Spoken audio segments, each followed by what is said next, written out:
Well, hello and welcome to the second annual Wege Prize Collaborative Studio presentations. We're so happy to be back for a second year, and we're proud of these amazing high school scholars. My name is Gail DeBryan, and I'm chair of the Collaborative Design and Masters in Art and Design programs at Kendall College of Art and Design of Ferris State University, as well as a sustainability officer for KCAD, as we like to call our college. We are thrilled to have you join us today, whether you're here with us on campus or visiting us virtually on the live stream. Today we will witness the power of collaboration as we listen to the creative solutions these students have come up with that address some of the most wicked problems our world faces. They worked hard and they worked quickly, and the results are truly astounding. It is important to recognize our past in order for us to take better steps forward. So, before we go any further, we'd like to take a moment to acknowledge and thank the original inhabitants and stewards of this land and the people of the three fires, the Anishinaabe, the Ojibwe, the Odawa, and the Potawatomi.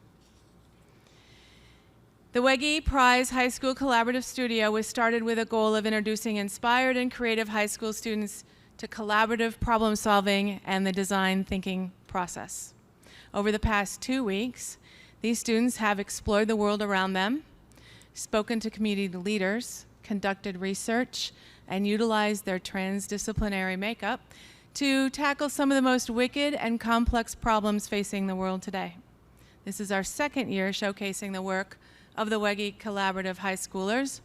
Last year was a huge success, and we have alumni in the room. This year was just as incredible. These students expanded their network, broadened their horizons, and challenged themselves and each other, and sometimes us, all while making impactful change. We're looking forward to continuing this program in the future.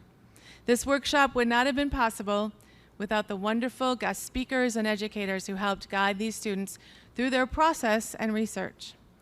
So special thanks to Bridget Clark Whitney and Jason Lundberg from Kids Food Basket, Stacy Baer from Friends of GR Parks, David Bukowski from Disability Advocates of Kent County, Colin Webster from the Ellen MacArthur Foundation, who zoomed all the way in from Edinburgh, Wendy Ogilvie from the Lower Grand River Organization of Watersheds, Dar Boss from Kent County Board of Public Works, Brianna Meeker and James Escalante from Padness, Zoe Carmichael from Carmichael Consulting, Lisa Oliver King from Our Kitchen Table, also one of our judges, Lori Faulkner from KCAD's Fashion Studies programs, Almond Forrester from John Ball Zoo, Kelsey Grossbeck, one of our previous winners of the Wege Prize, and now an engineer at Tower Pinkster, Bill Stow, also one of our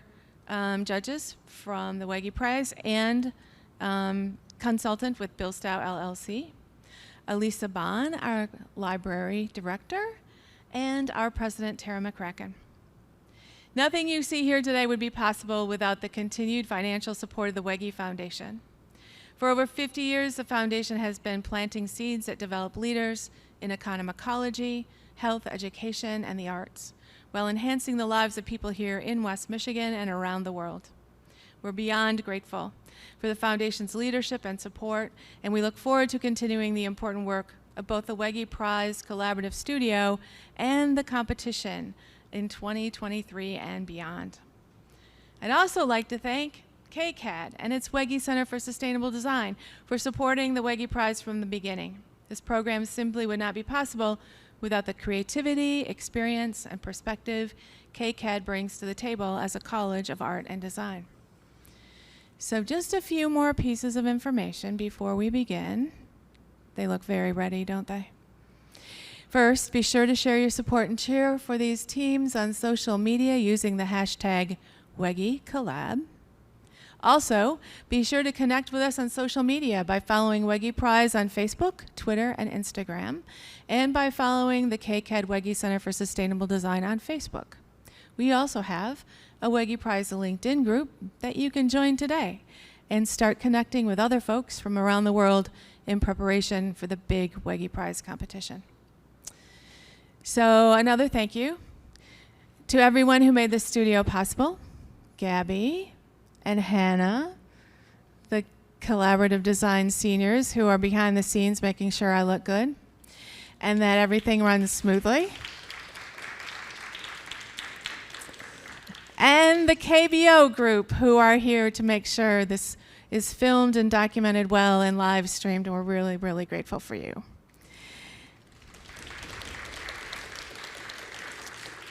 We're looking forward to watching this program grow, develop, and spread across the world in the years to come.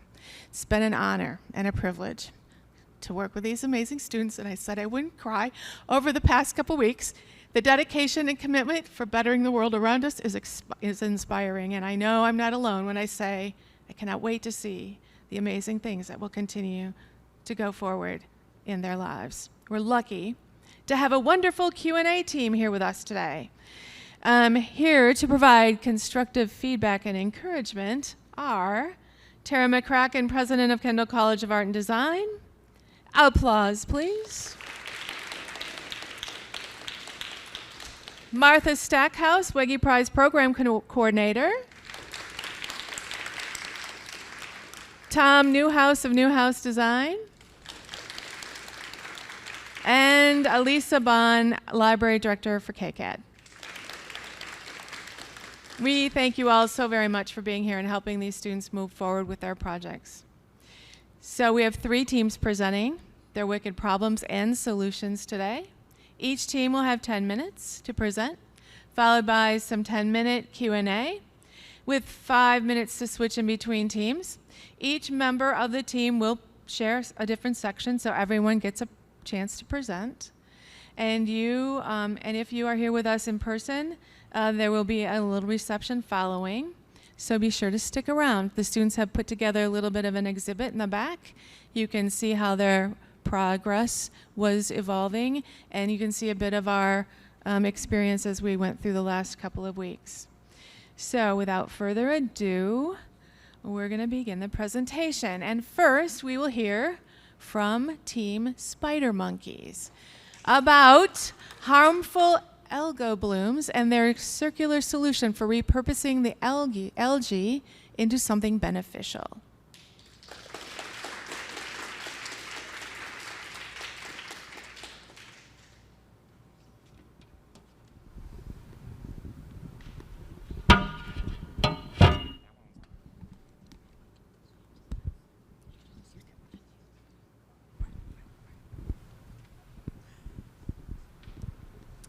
Good evening, you beautiful and wonderful people.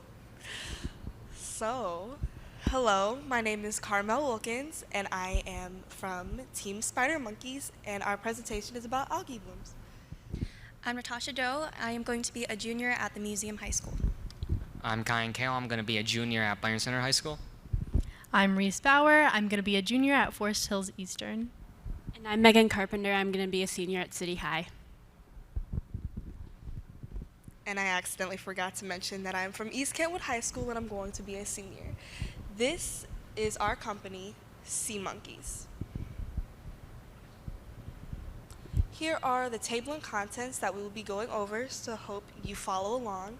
So please hold on tight as I slowly break down everything for you. Here is our context. Just like always, there's always bad things in the world, such as blue-green algae and red algae. Both of them contain very bad toxins, but blue algae can cause rash, diarrhea, vomit, and headaches. They are also gram-negative, which is immune to many types of medicines and antibiotics. Red algae kills fish, makes shellfish very toxic and harmful, but cannot be cooked either way. And they are difficult to breathe around, caused by microalgae, and produces more high toxin than just the blue-green. But just like always, there's always good things to come. There is purple, brown, and white algae, which produce a great food source for our plants and fish. Our purple algae is characterized by thallus, which is hard-celled and cell wall combined. and is a great environmental protector to our ocean ecosystems. White algae, it can be controlled, it spreads quickly and thrives in very high nutrients, and our brown algae is multicellular, found near seaweed and rough shores, and is also formed by diatoms.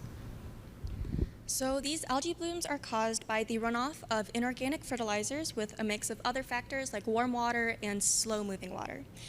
Inorganic fertilizer is rich in nutrients like nitrogen and phosphorus, which can trigger the growth of these harmful algae blooms. The fertilizer runoff is mainly from excess fertilizers from farms and even runoff from urban areas. Summer is known as the peak season for visitors to the Great Lakes, but it's also the peak season for algae bloom growth. Blue-green algae, otherwise known as cyanobacteria, can cause the release of toxins into bodies of water. Human and pet life can be impacted by these toxins by causing numerous symptoms and illness. The Great Lakes are also sources of many people's drinking water. Lake Erie's algae blooms are an annual threat to drinking water of more than 11 million people. In 2014, it left over 400,000 people without drinking water for 3 days after toxins infiltrated Toledo's water system. In addition to the harmful impacts on humans and water quality, algae blooms cause problems for tourism in Michigan. Harmful algae blooms discourage people from visiting the Great Lakes, which heavily impacts the tourism of coastal cities. It's estimated that HABs cost the nation several $billions annually. HABs also negatively impact freshwater ecosystems. The health of these ecosystems are important because without healthy freshwater life, like fish, the fishing industry faces the problem of declined and sick fish populations, which leads to the bigger problem of lost revenue for the entire industry. So our solution to the problem is that we're going to be harvesting the bad algae and we're going to be turning it into fertilizer.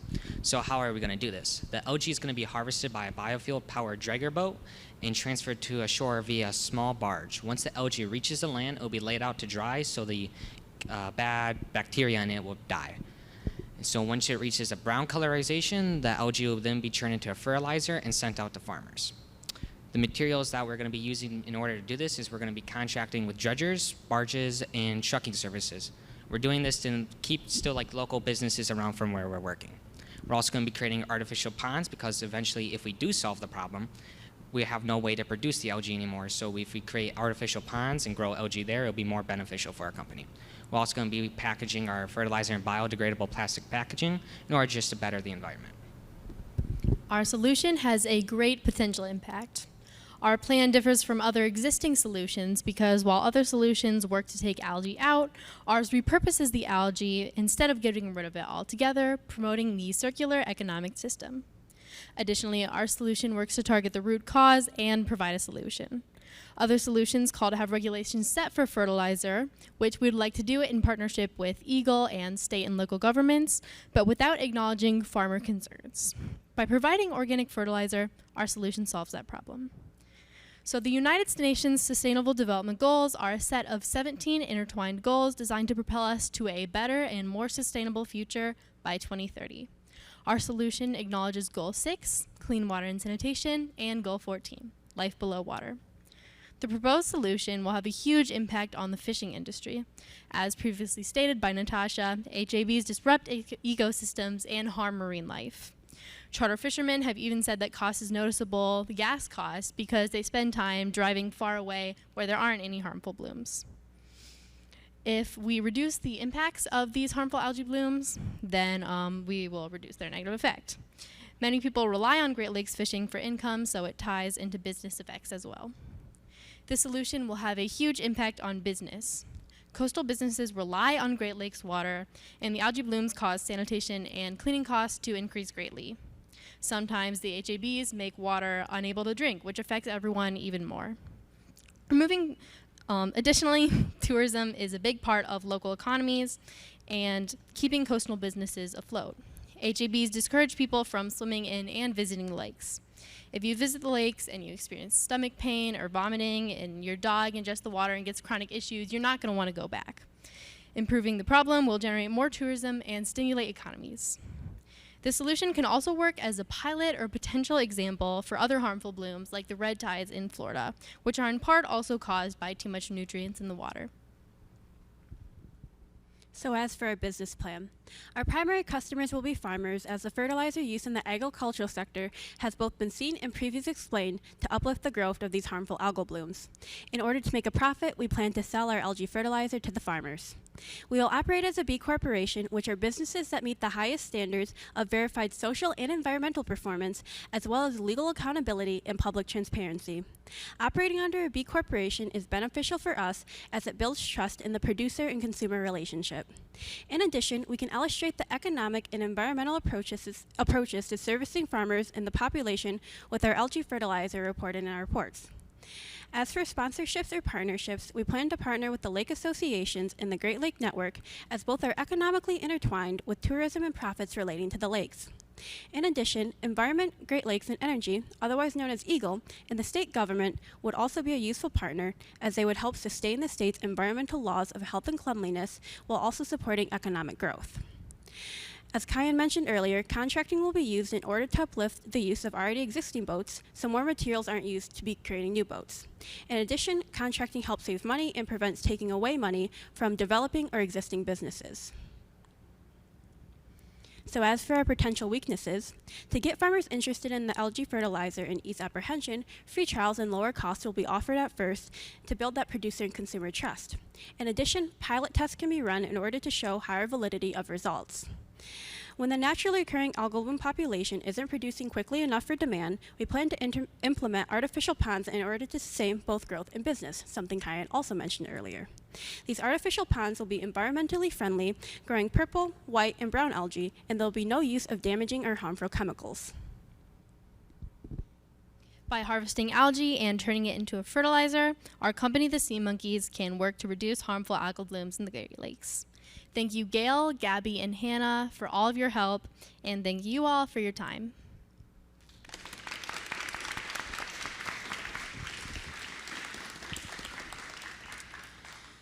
So now we like to give the judges a little bit of time to think through a question or two.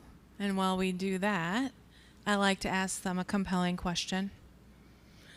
My first compelling question is, what part of our experience over the last 2 weeks, compelled you to think about this as your wicked problem to solve for?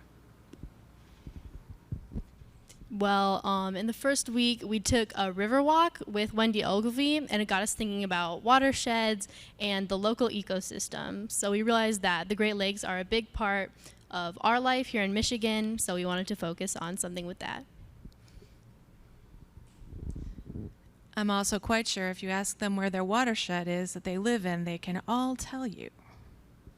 Do you have a question ready? Tom Newhouse. Yeah. Shall I ask that question? Sure. Yeah. The algal blooms in Lake Erie are really bad. We know that. Other of the Great Lakes, do they have similar algal blooms? I'm not sure I know of that.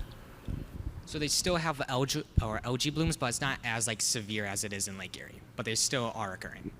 So your operation will be in Lake Erie initially. Initially Lake Erie, and then we'll eventually branch out, like we said, to more places where they're more common. So like Florida with their red tide issue. So what is your unique organization? Because your harvesters probably exist as a mechanism. You're not inventing the harvester machines, right? No, we're inventing the fertilizer. So more commercial farming, they use harmful fertilizers but release nutrients into the water. So with our fertilizer, since it's organic, it won't release all those harmful nutrients into the water, which will prevent the algae blooms. Thank you. You're welcome. I don't necessarily have a question because you answered my question about doing a test run. So my concern is how are you going to sell this to the farmers? You have to show viability of the fertilizer, correct? And you did answer that. So I guess my thought to share would be, as you go forward, you would want to seek out seed funding and maybe even apply for grants that would give you the funding to get going with the pilot runs. And then you'd be able to loop in those farmers. But I think it's brilliant. So Thank you. So Elisa was bringing me up to speed because So my question is, are you testing, when you dry out the algae that you harvest, what kinds of testing are you doing to make sure that the harmful toxins have, that we're not reintroducing them to the food chain, that we're intentionally, that we have intentionality about taking the toxins out and closing this circle? How do we know that can happen? Okay, so through our research, we learned through the process of ozonization. It's where, like, so if the algae air dries, the toxins die with it too, kind of like the algae also. So we're repurposing with that. Testing wise, I'm not too sure. So. I was going to say that could become part of the test and the pilot run as you loop in the science to test for the toxins. So I don't have a question necessarily, but inspired by what has been said here, I think this is a perfect opportunity for you to apply to Wege Prize. That will give you the opportunity to test and run through and get feedback. And I'm really impressed by this project, so great job. Thank you. In a year. Bravo. Thank you very much.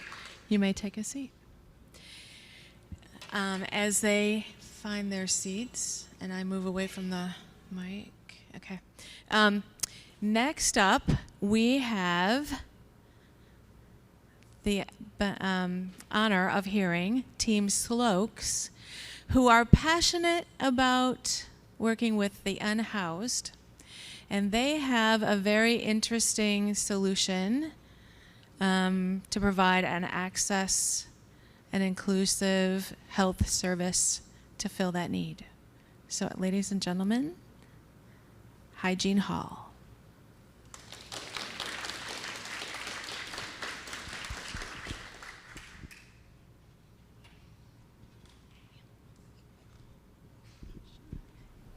Hi, our team name is Slocks, and our business name is Hygiene Hall, and my name is Olivia.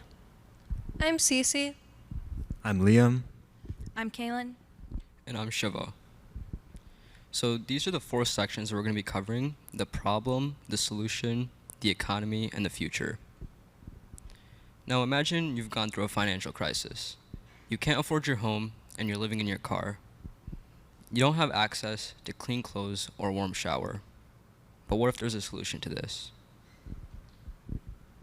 A chronically homeless person is someone who is disabled and has either experienced 1 or more years of homelessness or has experienced 4 episodes of homelessness within 3 years. These chronically unhoused individuals have an average of 5 emergency room visits a year, making the cost $18,500,000 for Kent County alone. Taking into consideration that 80% of these emergency rooms visits could have been prevented through preventative care, it becomes apparent that there is a lack of hygiene and health services in Grand Rapids.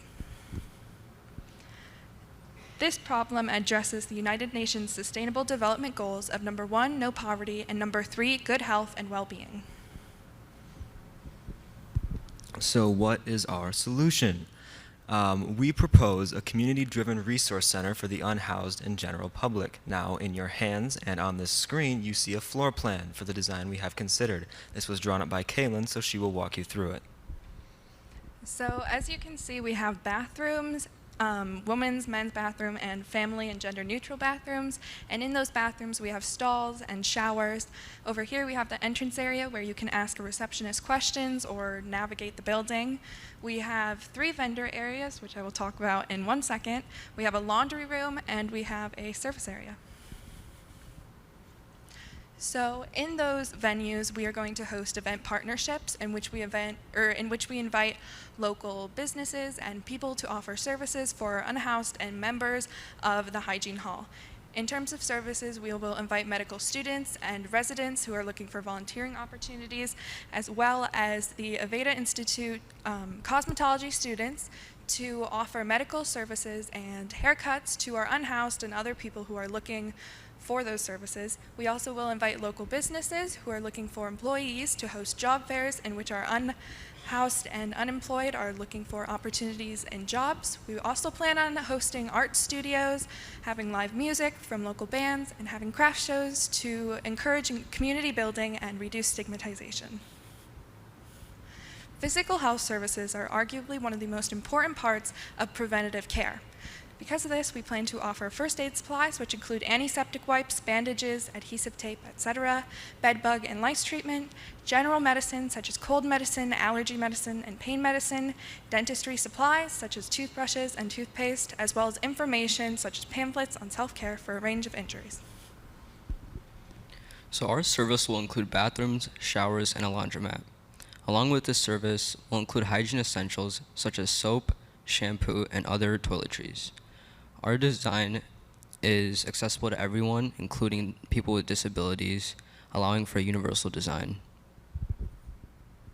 We believe that clean clothes are an essential right that the unhoused often lack, and we hope to provide those with all-electric, high-efficiency washers and dryers. So our building will also include a service desk where homeless people can access helpful resources. One resource, 211 Michigan, will allow people to reach food, financial, and housing assistance. Our service desk will also provide mental health services and other outreach programs. Our building is open 24/7, so people can access it at any time, and our management and janitor team will maintain the building. Our services, The unhoused are currently seen as a stain upon society, told to stay out of the public eye and fined for staying alive. We hope that our solution closes the loop by reintegrating this group with the Grand Rapids community, erasing the stigma that surrounds them. And to do this, we also want to make our building and our infrastructure as sustainable as possible. So to create a sort of cyclical system, we were thinking of implementing a filtered rainwater system as opposed to overutilizing fresh water or grain water. We would additionally install a green wall in the interior of our building, both for aesthetic purposes and also to create a closed loop system where water can be recirculated back to the plants and back to our underground rainwater cistern. And then on our roof, we would have an extensive green roof, and this would serve as a rainwater buffer, temperature regulator, and also just a very pleasing place where anyone can just relax and walk around, and it would be treated as a little park and hopefully just a nice little area that passerby can look at and just gain us more attraction. We would additionally send all of our recycled waste, so like paper towels, to Kids Food Basket to be composted. We would have a nonprofit business plan, and in order to save money, we would plan on having a shared space with a business partner, which would bring our startup costs to about $3 million, and we would pay this off over time.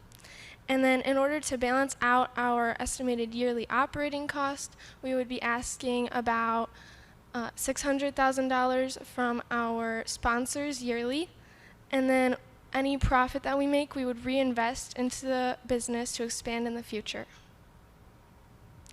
Our memberships would be $50 per month, but we would also have a pay-what-you-can model for low-income families.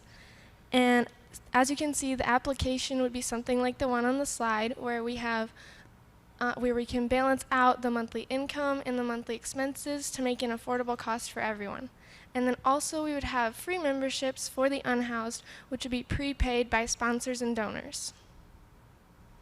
For our marketing would mostly be word of mouth and social media, but we also want to be conscious of our location, so we would want to be probably along the Dash bus line so that there's free transportation to our facility for anyone who needs it. And we would also have posters around the city so that everyone can see what our amenities are and the cost. So, looking forward into the future, right now we're just thinking of advertising and marketing to make our presence known, and hopefully we would foster a community where both the unhoused and housed people are united. And we would also survey our customers to get feedback on what they wish we could improve upon. For example, a lot of unhoused people might find themselves heavily bonded to their pets or animals, and in that case, we could have a pet washing station or a vet. An example of another service that we would provide would be hiring more medical professionals or healthcare providers. Additionally, any displaced person seeking a job could always, when writing down their address on their job application, could always source us, and then we could file that person's information in their locker that they would have received with a membership. So overall, we want to create a lasting home which will not only have to be inclusive to just unhoused people, but also anyone who is financially unstable or who is dealing with a financial crisis or just needs a community. And our vision is that this would become a nationwide, global community business. Thank you. Any questions?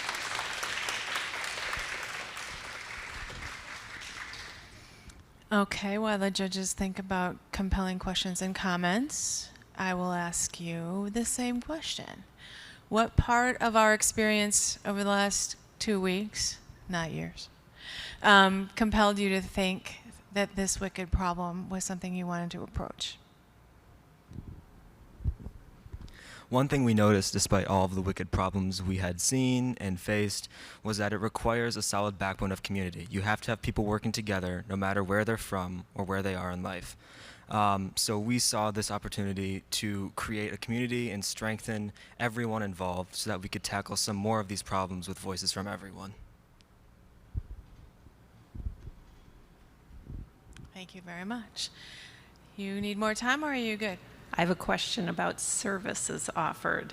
Has this group considered pharmacy or pharmaceutical support? And we know many of us went for vaccines to the pharmacy. Yes, that would be a very good service to include, probably with all of the medical services that we include, especially because we considered partnering with hospitals. I'm not sure if that would be further in the future or something we offer right away. Could you describe the existing agencies in the Grand Rapids area or whichever municipality your model is in? Who's already doing some of this? How are you coordinating to prevent redundancy of services? Does anything like this exist right now? So we did our research, and we are aware of multiple agencies in the area that do provide shelter and amenities to homeless or the unhoused. We believe our service is different because we try to provide a no strings attached. Many institutions in the area require some kind of religious connotation for their services. We just want to try to avoid that. And we just want to ensure that we are appealing to the general community as well. We don't want to keep the homeless and the unhoused separate. We don't want to move them off to a separate area. We want to keep everyone together. We're trying to build a community here.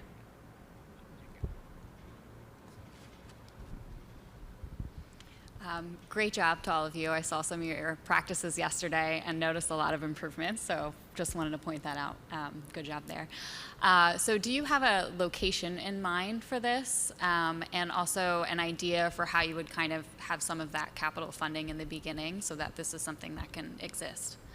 Location-wise, we are trying to consider somewhere downtown, hopefully near the Dash Line, as we've previously mentioned. Somewhere near Hartside Park as well, as we have been told that is a place where many of the unhoused reside and congregate. We want to keep this, again, place near where everyone is. We don't want to move it somewhere out of the way. We want to try to build a community with everyone in downtown as well as the unhoused in the downtown area. Yeah. Do you have a question about funding as well, like capital? Yeah. We don't, our current plan is to try to pitch this idea to many local businesses and find materials we can reuse, such as lockers or anything else like that. And if we can't do that, I think our mission is just to try to spread the word as hard as we can, make sure that we can attract as many customers from as many walks of life as possible.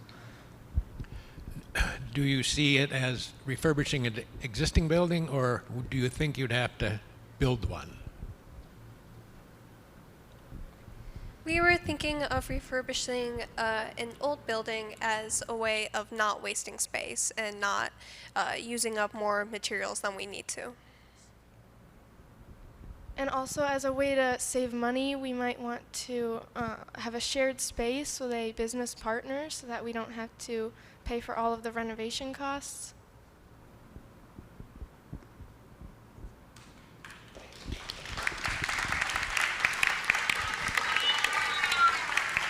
Thank you very, very much. You guys can take a seat. And I'll introduce the next team. So, to bring us to conclusion, we are going to hear from Team Plutocity, and they're going to share with us the importance of nutritional education for young and developing minds. Plutocity, come on up.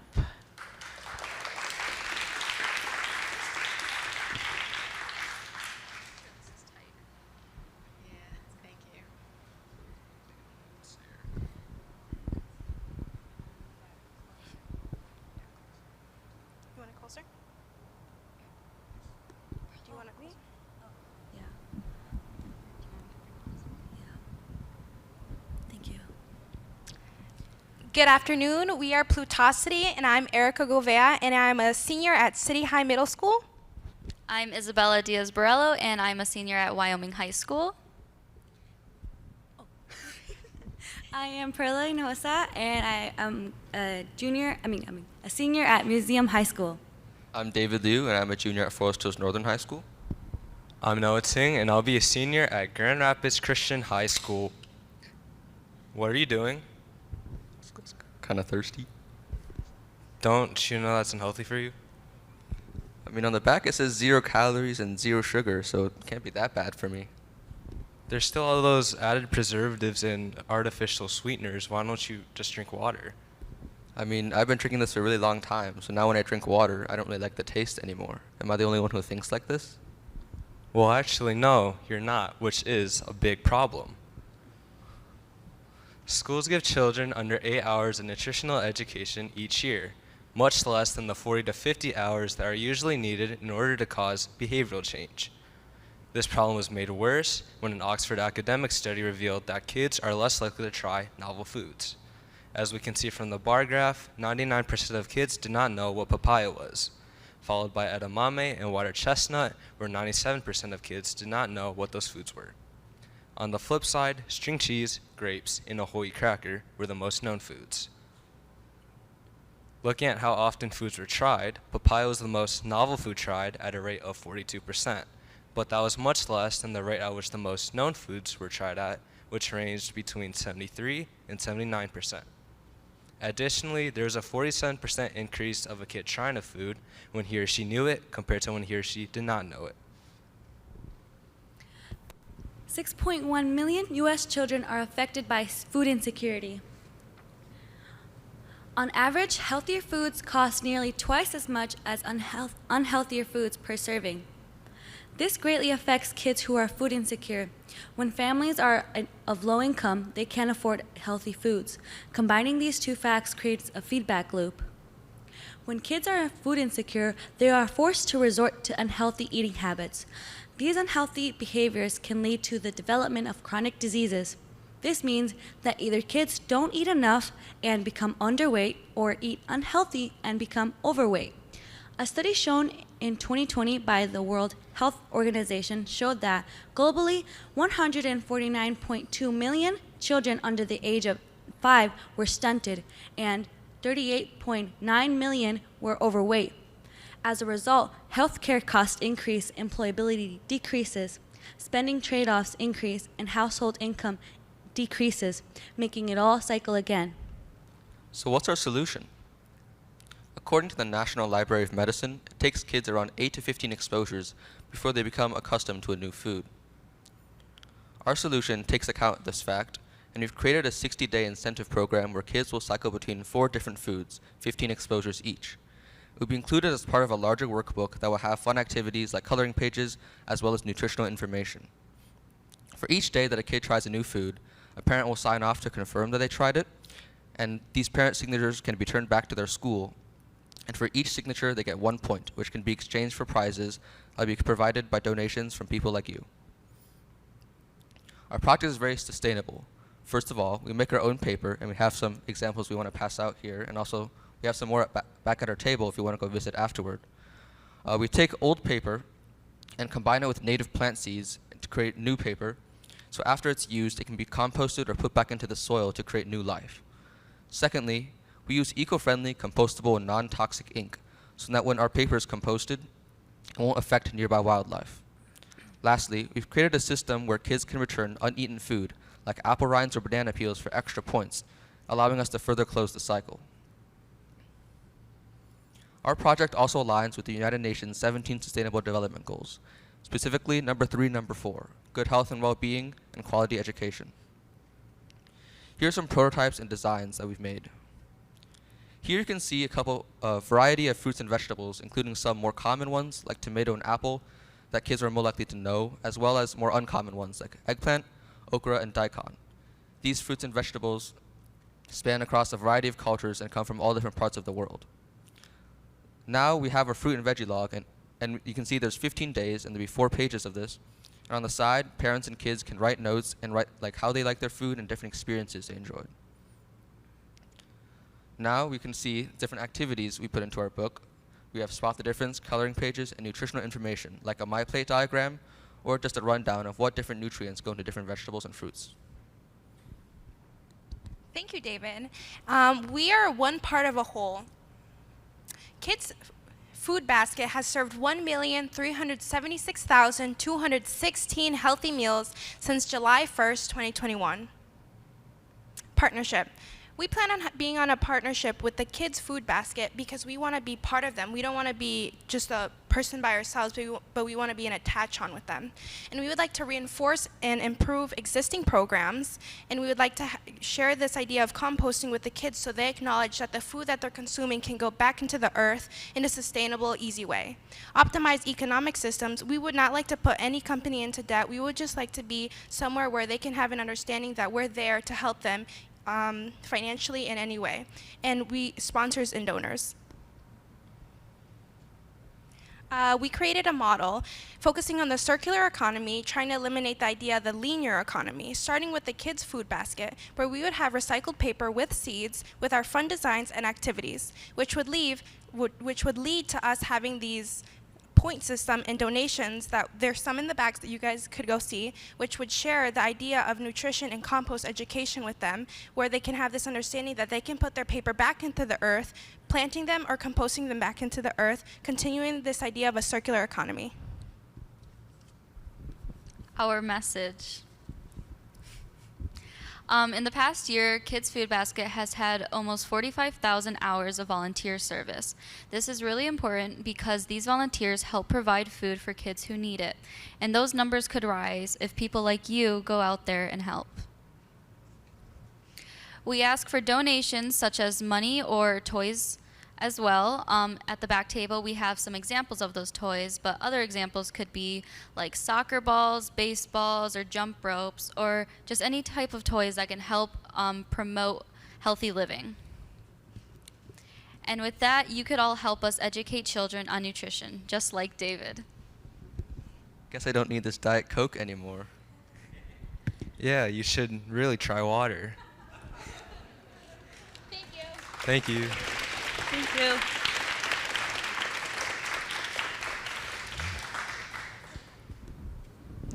So I'm going to give the judges a minute to talk amongst themselves, and I'm going to ask you the same question. What experience over the last couple of weeks compelled you to think about this as your wicked problem to address? Last week, we really focused on, when we were volunteering with the Food Kids Basket, we had this passion to see that we want to inspire kids to have this idea that you can eat healthy, but with incentives, and that it can be a continuous cycle for them to get used to them. And I really believe that this is something that made us spark this idea, because I feel like we all have a passion with helping kids in need. If one day we were in those situations, but we really want to spread and continue this message that you can eat healthy with the education, but while having fun. I'm really glad Noah didn't make me eat my beans. How are you guys doing? Do you have a question? All right, Tom, take it away. So obviously you're trying to get behavior change. And I didn't hear you say a lot about the parents, and they probably plan the meals. So tell me a little more about how you engage with the parents in order to make the behavior change.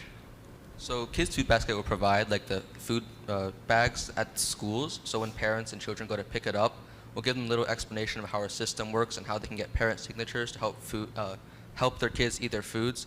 And we don't want too much like daily stuff. We don't want them to be spending like 10 minutes every day doing this, or else it's too much work. So all the parents have to do is just sign their name every single time their kid tries the food, and then they can go back and change it for prizes. So you have to have some pretty neat graphics or some information when the parents get there, not expecting to have this extra thing to do. Yeah, get them engaged. Simple explanation of how our system works. Good. Thank you.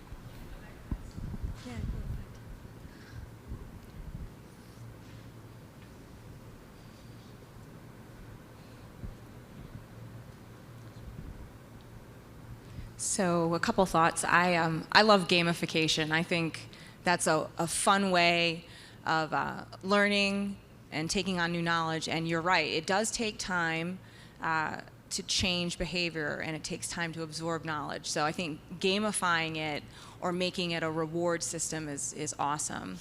And then the other thought that came to me is with the food basket. I know that there are companies out there now that do, and the name's not coming to me, but something like less than perfect produce. So we have supermarkets that dispose of produce when there's just a tiny little blemish, or and maybe somehow or another you could loop into a system where you could get that less than perfect produce that could then be passed on, not wasted, and then provide opportunities of giving and then having the kids experience it. Yeah, I think that's a great idea. But right now, like Kids Food Basket, they have their own farm where they'll grow their own vegetables. So we could incorporate that into their foods basket, but in the end, it'll be up to their organization for like how they want to provide their food.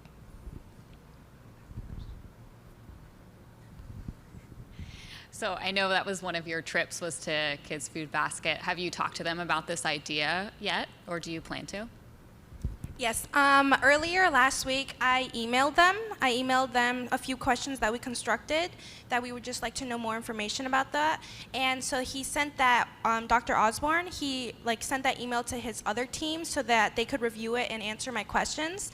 And I don't believe I ever got a response, which is okay, because they're right over there, so I can go bother them. But I did contact them, and I did get a response from him, but I just believe his team was just so busy. But I do believe it would be something in the works if I would want to seriously get into contact with them. They would be open to it. And another plug for Wege Prize. I know a lot of you guys are seniors, so if you do decide to continue on to college, let me know, and I hope to see you guys in the future. Thank you. Thank you. Thank you. Also, thank you to the great artist David, who made the vegetables, and a great editor Bella.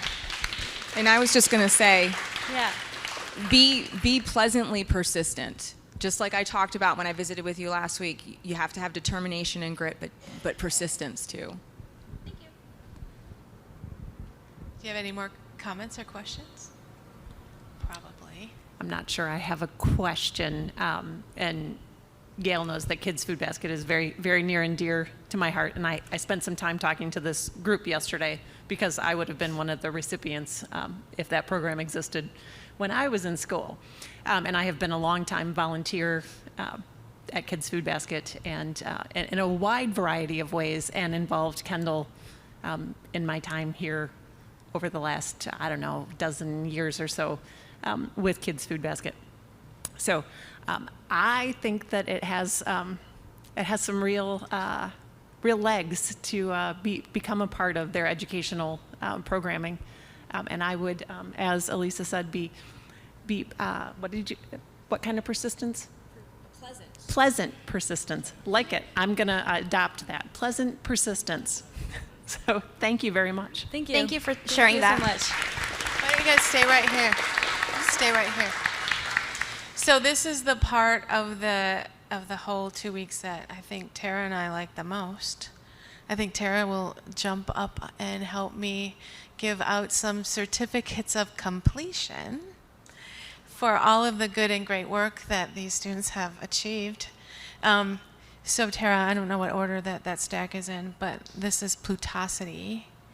And if you see that one on top, I will, okay, well that one will, but they're here now, so so first we have Noah, and then David, and Perla, and Erica, and Bella.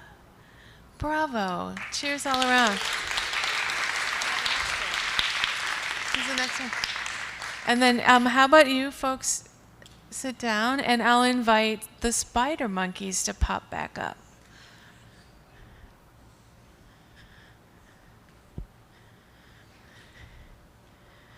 And we'll start with Carmel, and Natasha, and Kyan, and Reese, and Megan. What did I do wrong? I have an extra cloak. We only have 5. I know. I'm short one spider monkey, and I have an extra. We'll fix it. We'll fix it behind the scenes like nothing happened. See? Smooth.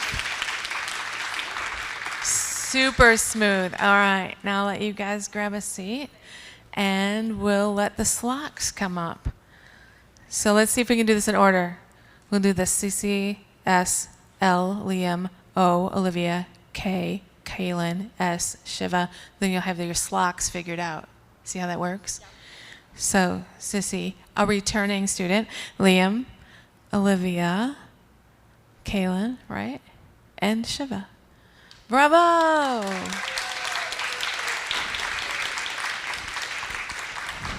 Thank you, Tara. You can take a seat too. I have a closing comment. You guys can take a seat too. So I get to take a moment to thank you all one more time for coming in every day curious, open-minded, and with a hard-working attitude. You continue to surprise and delight myself and my team. It's a common question, Gail's favorite question, surprise and delight. Every day, and we are beyond proud of your accomplishment. Although this might be the last day in the studio, the work does not end here. There is much left to be done and much left to learn and explore, and each one of you has the ability to carry these projects further.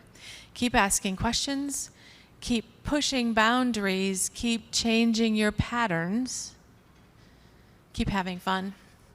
And congratulations to everyone who participated. We're looking forward to seeing you compete in the big Wege Prize as soon as you're all in college.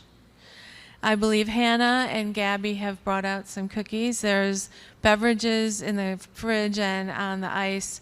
And then the students and I have a little bit of, have a little bit of something to do later. They know what to do.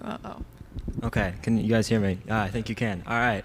So we also, the students collectively, have an announcement to make. We would like to thank the one and only and extremely wonderful Gail, because it seems that she forgot to thank herself. So, and then I have, cheers that for you, and I have this for you. Happy birthday. That's it. Thank you.